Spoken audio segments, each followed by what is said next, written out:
and welcome to the third of my gameplay videos then. Nigel Mansell 88 round Suzuka. Again, they've given it that classic look in terms of the HUD, in terms of the visual alterations to the circuit. Once you see the modern cars, you'll see a very modern look, very modern lighting and feel. It's nice that they've done that. It does give each section a very authentic feel. In the top left there, you can see the replay. There is a video you can select. You can click that and it will take you to a full screen version of that replay. And it's nice to see at the moment. This is my first laps on Suzuka, and I'm just trying to get a feel for the handling. I've turned off all the assists, including traction control. Probably wasn't the best idea to turn off the traction control at this stage, but certainly I wanted to see what it was like on getting on the power. Very tricky through the slow speed sections, but I do have a couple of issues with the wheel that I'm going to investigate as well. Certainly I find it's a lot more comfortable. There's an issue with the throttle, and I think it might be a firmware issue at this stage. So round the hairpin, where we saw Sergio Perez having so much fun last year before going off. Normally that's where Kobayashi also has been doing quite well. Up to the spoon curve. What a tricky corner this one, because you're down to fourth and then down to third, and this is a very late apex on this second part of the corner. It's slower in and faster out, and getting it right does take a fair few laps in understanding your car and your braking. Coming up to the 130R, legendary corner. Now I lift slightly here and the car oversteers, and you're going to see that now. There we go, the oversteer, because the corner is actually a bit more shallow on this older version of the track than it is on the current version. So you can go through there flat easily. And again there, the car just not spinning out on the sort of first gear. It's very difficult to control on the first gear. To an extent I felt more like a passenger at that stage. So you're going to see that happen a few times. But certainly through the high speed section, the grip is there. The car is going where I expect it to go within reason. I don't always need to use all the racetrack at the moment, so it tells you there's more speed there. I'm taking different gears through these first few corners because I'm trying third, I'm trying fourth, trying third, trying fourth, seeing what works for me in terms of drive, in terms of grip, and how much speed I can carry through some of these corners. The Degners here, I'm experimenting a little bit, how quick I can go around here, how much speed can I carry. Again, carrying loads, but the car just understeering. Try to ask a bit too much there of the car to make it through that corner, but again, this is what it's all about. It's about discovering the speed, and practice makes perfect. So still some dirt on the tyres, and I went in for braking there and didn't have the grip that time, so it does take a few moments to clean those up. Take a few corners. Love these over the shoulder views and the replays in the top corner there. Replays in this game so far are much improved. Well done to the development team. They're not just a silly floating camera hovering above the car all the way around. Instead they're using nice stable TV camera viewpoints.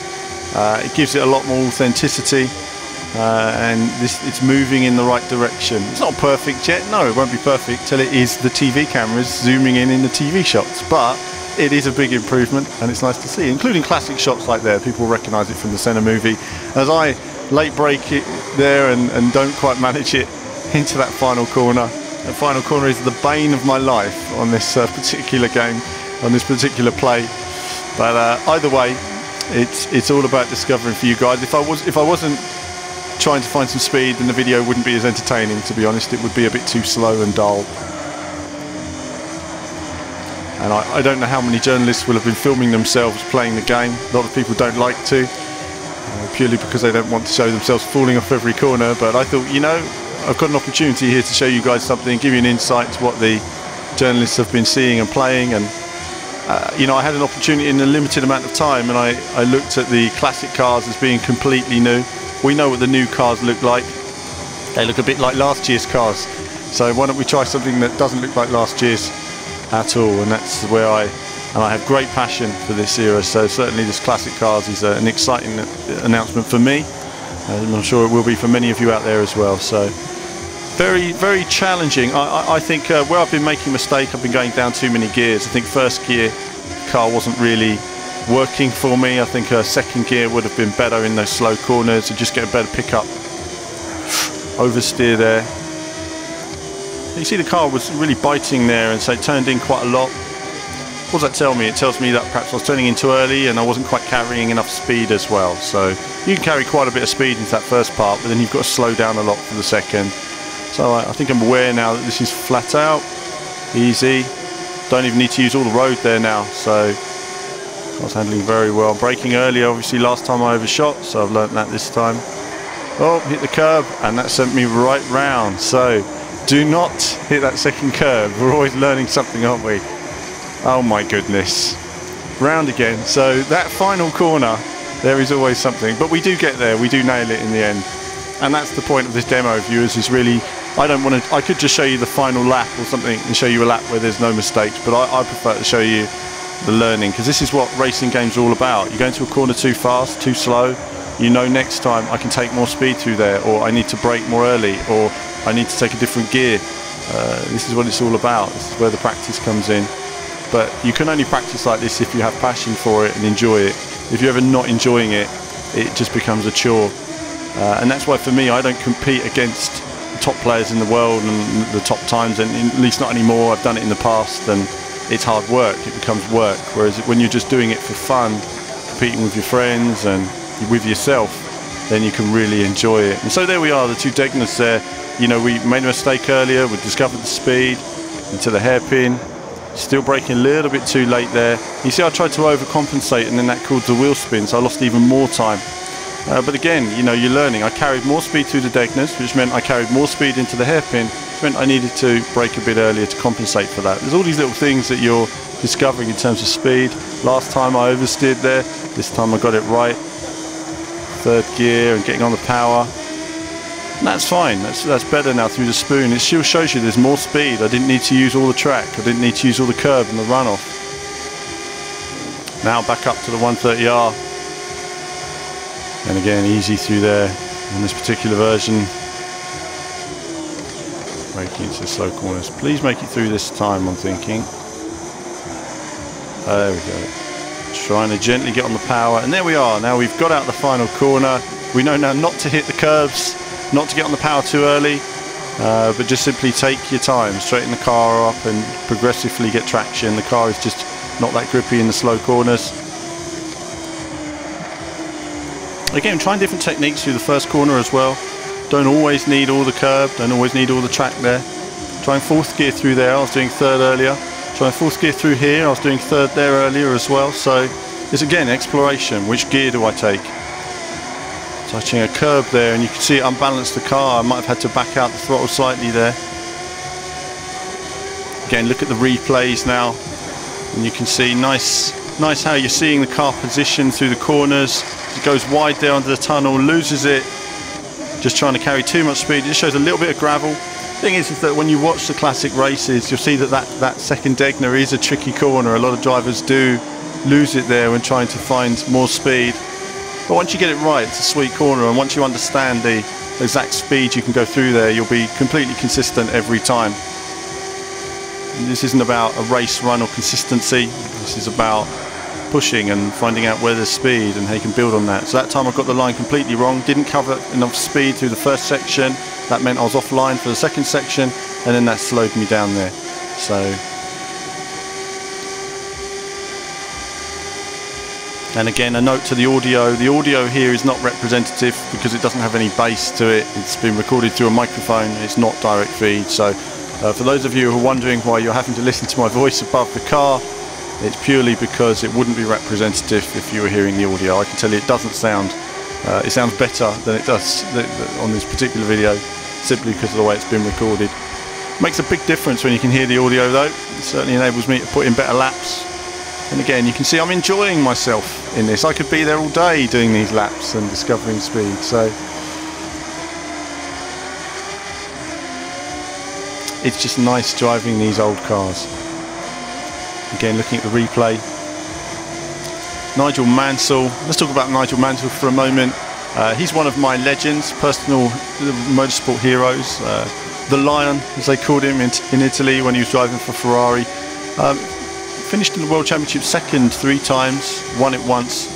Probably one of the most unlucky men in Formula One, it has to be said. I think One race where he was leading championship, his tyre blew on in Adelaide, and of course that lost him the championship. And you know, 92, it finally all came together for him. 91, I think there was something like 5 races in a row where he was leading by 30 seconds and the car broke down. And that's the end of the replay there. Unfortunately, we were limited on time, so the camera had to be stopped on the replay. But nevertheless, we saw some replay there, which was enjoyable to see. And yeah, so Nigel Mansell obviously then went off to IndyCar, had great success there as well. Then came back to Formula One, of course won for Williams, and of course then in 95 he drove the impossible to drive McLaren and decided to call it a day as we finish this lap. Let's see how we make it through here.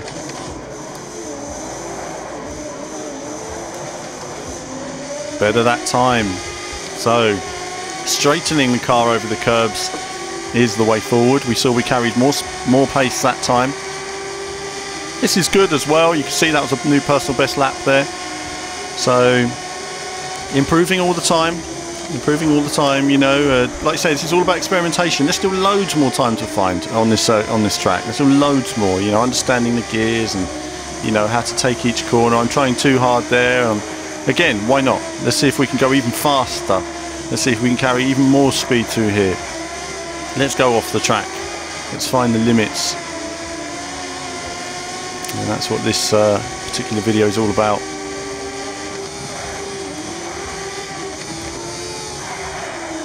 Again, I wasn't making it through there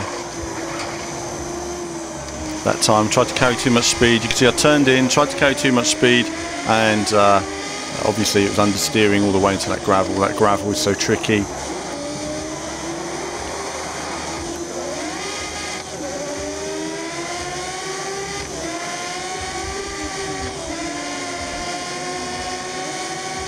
And coming up again now to the spoon.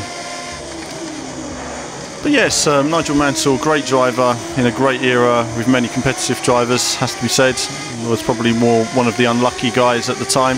I don't think history quite shows how good he really was. After that he did a quick trial in touring car, British touring car, but that didn't all work out for him. It's still good to see him around the motorsport world.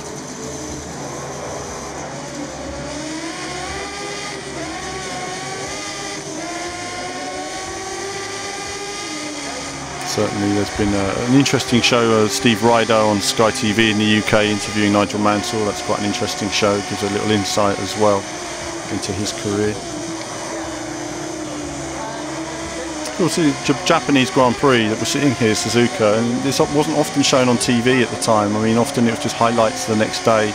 And it certainly wasn't the live broadcasts that we see today. I think even Murray Walker was noting that they wouldn't even be in the location sometimes. It'd be done from the BBC in the UK just to save on costs. They'd pretend they were there when they weren't really. So they are being him and James Hunt. James Hunt, of course, a legend of motorsport. Just a note on him as well. The film Rush is coming out soon. I'll be talking more about that in another video. More about James Hunt as well. As I call him, the forgotten champion, I think is what I considered him for a long time. I think it's nice to see he's actually being remembered now. And this movie, you know, I think the Senna movie really went to show what it could do for racing drivers that people hadn't heard of. And I think if they made movies out of half the F1 grid in the 1980s, I think they would all be very interesting to watch. Just how, you know, what more they could have been and what things come up in terms of the racing, injuries, everything else, and technical woes, bad decisions. So we can see the improvement gradually every lap, improving throughout this session. And I hope you've enjoyed these laps as well and been on board with me through these, discovering these.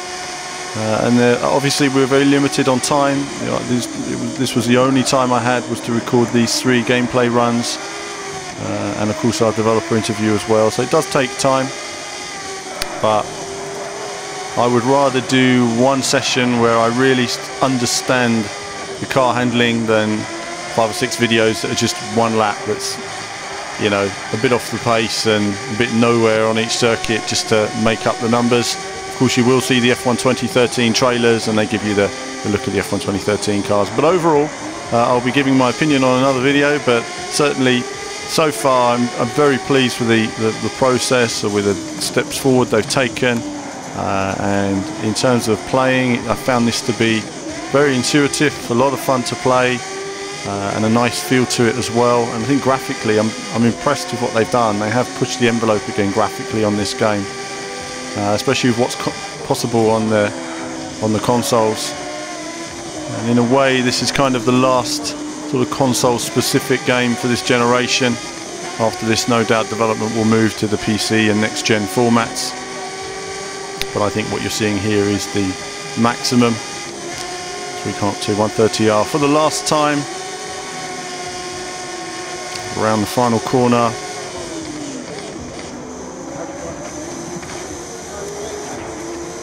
Around that chicane. I remember Damon Hill doing that. People talk about that lump in the throat of Murray Walker. I think it was a lump in the throat of all of us at that moment. We were all just standing only for 2 hours at 4 o'clock in the morning watching that race. Before Damon Hill, of course, crossed the finishing line. But that's it for this video. I hope you've enjoyed the 3 race runs that we've been able to show. There's also the full screen replay, do check that out, and the trailers and the developer interview, and you can see links here to the other videos that we have on the channel as well. So do check those out, and as ever, there'll be more from me very soon.